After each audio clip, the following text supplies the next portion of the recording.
د هرات یو شمېر اوسېدونکي د نورو زلزلو له ویرې لا هم خلک په کورونو کې شپې نه کوي او بهر شپې تېروي. د هرات ولایت یو شمېر اوسېدونکي وایي د زلزلې له کېدو 4 ورځې وروسته هم د دې ولایت د مرکز او ځینو ولسوالیو خلک د نورو زلزلو د کېدو له ویرې له کورونو بهر په پارکونو او سړکونو کې شپې تېروي.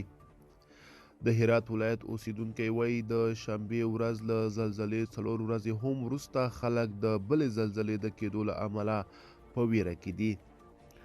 دوی وایي له همدې امله ډېر خلک له خپلو کورونو څخه وتي چې ځینې نورو ولسوالیو او ولایتونو ته د خپلو خپلوانو کورونو ته ورغلي او ځینې نور بیا په هرات کې په پارکونو او سړکونو کې شپې تېروي.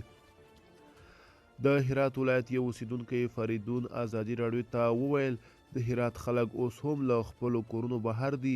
دا ویره دوی هم اوس هم لري چې بیا زلزله ونه شي. ډار د هرات د خلکو په څېرو کې څرګند دی. د هرات ولایت یو بل اوسېدونکی عبدالله هم وایي په دې ولایت کې اوس هم وخت ناوخته د زلزلې ټکانونه محسوسیږي او خلک له همدې ویرې شپې په پارکونو کې تېروي. هغه زیاته کړه نن له غرمې مخکې په 11:30 هم د زلزلې ټکانونه په هرات کې محسوس شوي. خلک ټول په سړکونو او پارکونو کې دي او خیمې لګولې دي.